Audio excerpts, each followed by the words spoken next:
नमस्कार द्राक्ष बागायतदार बंधूंनो. खताचं नियोजन.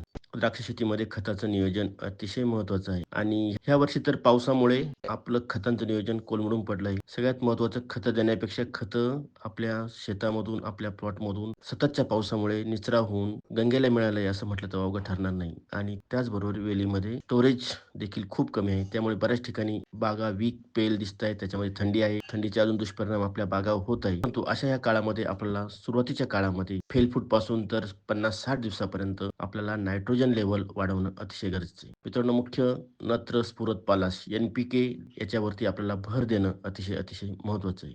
त्यामुळे पहिल्या 50 दिवसामध्ये, 60 दिवसामध्ये आपल्याला नायट्रोजन टप्प्याटप्प्यानं वाढवायचं आहे. त्यासाठी युरियाचा स्रोत आपण वापरू शकतो किंवा कॅल्शियम नायट्रेट वापरू शकतो आणि त्याच्यानंतर मात्र 60 ते 110 दिवसामध्ये आपल्याला पोटॅश लेव्हल वाढवायचे आहे आणि ह्याच्यामध्ये आपल्याला फॉस्फरस लेव्हल ह्या नक्कीच द्यायच्या आहेत. परंतु ज्यावेळेस आपण फेलफूटपासून तर 60 दिवसापर्यंत नायट्रोजन वाढवतो युरिया किंवा कॅल्शियम नायट्रेटच्या माध्यमातून, त्यावेळेस आपल्याला पोटॅश लेव्हल वाढवणं अतिशय अतिशय गरजेचं आहे. कारण आपल्या जमिनीमध्ये एन-पी-के खूप खूप लेव्हल खालावले आहेत. त्यामुळे आपल्याला जर 50 किलोपर्यंत तुम्ही नायट्रोजन दिलं असेल, तर त्या ठिकाणी आपल्याला 50 किलो एस-ओ-पी आणि 50 किलो एम-ओ असा अंदाज आहे. तरी तो शास्त्रीयदृष्ट्या आणि आपल्या बागेच्या दृष्टिकोनातून अतिशय अतिशय महत्त्वाचा आहे. जर तुम्ही 60 किलो नायट्रोजन गेला असेल तुमचा, तर त्या ठिकाणी त्याला काउंटर अटॅक करण्यासाठी तशी वेलीमध्ये चांगली कीपिंग क्वालिटी, चांगली फुगवण, डिसीज रेझिस्टन्स, थंडीपासून लढण्याची ताकद मिळण्यासाठी आपल्याला पोटॅश लेव्हल देखील वाढवणं गरजेचं आहे. 60 किलो नायट्रोजन दिलं असेल तर 60 किलो एस-ओ-पी आणि 60 किलो एम-ओ-पी देणं अतिशय गरजेचं आहे. 70 किलो नायट्रोजन दिलं असेल तर त्याचबरोबर आपल्याला 70 किलो एस-ओ-पी आणि 70 किलो पोटॅश पुढच्या 60 ते 110 दिवसामध्ये देणं अतिशय गरजेचं आहे. पोटॅश देण्याच्या बाबतीत आपण खूप लेट करतो. अगदी 100 दिवस झाल्यानंतर पोटॅश चालू करतो, एस-ओ-पी चालू करतो, एम-ओ-पी चालू करतो आणि त्याचा फायदा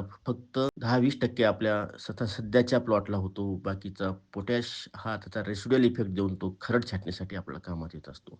त्यामुळे जेवढ्या लवकर तुम्ही 60-70 दिवसाच्या दरम्यानच पोटॅश द्यायला टप्प्याटप्प्याने phosphoric acid 2 litre, SOP 15 kilo, 20 kilo weekly बेसिसवर द्यायला सुरुवात केली तर पुढील 110 दिवसापर्यंत आपला 100 ते 150 किलोपर्यंतचा पोटॅश हा गेला पाहिजे. ह्या पद्धतीच्या एन-पी-के खतं देण्याच्या बाबतीत कुणाला काही संभ्रम असेल, कुणाला काही अडचणी असतील, कुणाला काही शंका असतील, तर त्या बिनधास्त मला ह्या नंबरवरती कॉल करून विचारू शकता. बिनधास्त कॉमेंट करून मला सांगू शकतात. धन्यवाद.